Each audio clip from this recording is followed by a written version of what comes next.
Los 9% mínimo.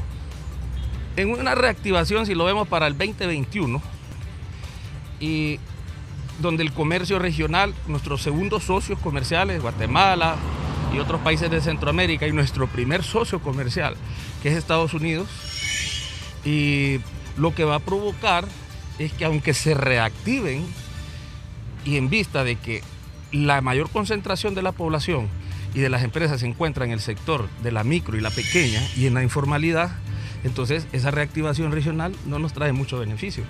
Va a traer crecimiento o reactivación a algunos sectores, que son los que tradicionalmente han incidido en el crecimiento económico. ¿Y cuáles son esos sectores? La maquila, que genera el 50% de las exportaciones, y los bienes y las mercancías generales, que ya sabemos todos, que es el café, el banano, el camarón, la palma africana. Entonces, estos mercados, algunos de ellos van a tener algunas tendencias de acuerdo a cómo se muevan los precios internacionales y las condiciones en algunas de las economías que compiten con Honduras, como Brasil en el caso del café. Entonces, a un año pueden suceder muchas cosas, a 6 meses pueden suceder muchas cosas con estas economías regionales y con el comercio exterior.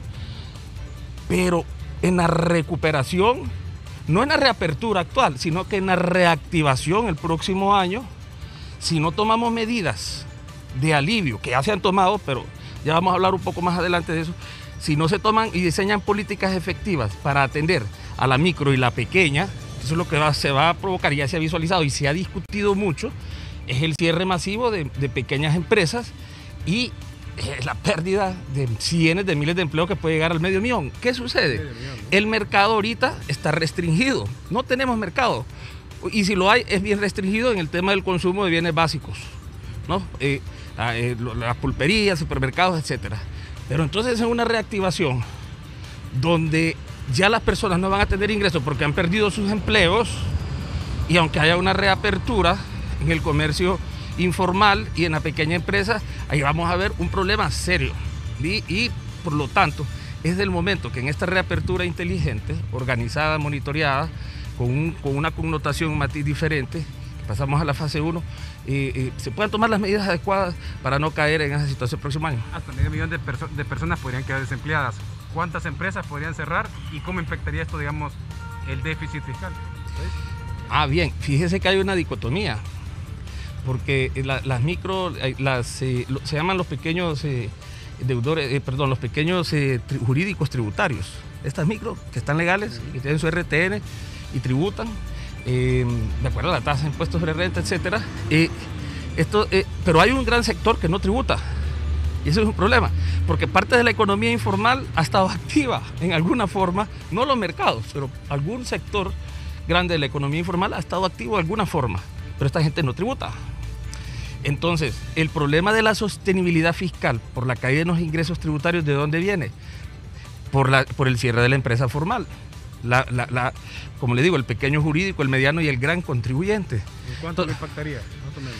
Mire, si al mes de abril el recorte presupuestario ascendía de 5 a 47 mil millones, a estas alturas, y debido a la caída grande en los ingresos tributarios, podríamos visualizar, como la Secretaría de Finanzas ha hecho los ajustes, caída de ingresos y reducción de reasignaciones presupuestarias, podríamos estimar, pero un dato muy preliminar, y tratando la Secretaría de Finanzas siempre de cumplir con esos parámetros, con el Fondo Monetario Internacional, podría rondar entre un 4%, un 6% del PIB.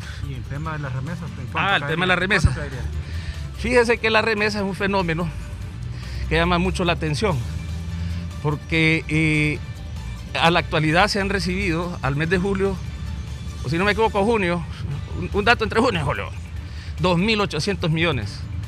En el mismo mes del año pasado, o sea, junio-julio del año pasado, se habían recibido 2.900, o sea que es una caída apenas del 6%. ¿Qué significa eso? Que todavía, y que hay una reactivación allá en Estados Unidos, y los hondureños que trabajan allá están enviando todavía remesas. ¿Y qué significa? Que eso nos viene a dar estabilidad cambiaria. Eso viene a compensar la caída. ¿Puede mantener para diciembre esa caída? Claro, es que mire, lo que ha pasado con la remesa es un crecimiento menor interanual, una desaceleración, una pequeña contracción, pero la remesa va. O sea que, y eso es bueno para el consumo de las familias, porque el 70% del consumo, el consumo representa el 70% del PIB, si lo vemos por el lado del gasto. Y si de ese 70%, la mayor parte es financiado por la remesa, hombre, la remesa entonces viene a dar un gran apoyo al consumo de los hogares, que es tan necesario en un proceso de reapertura y reactivación económica. Martínez, desde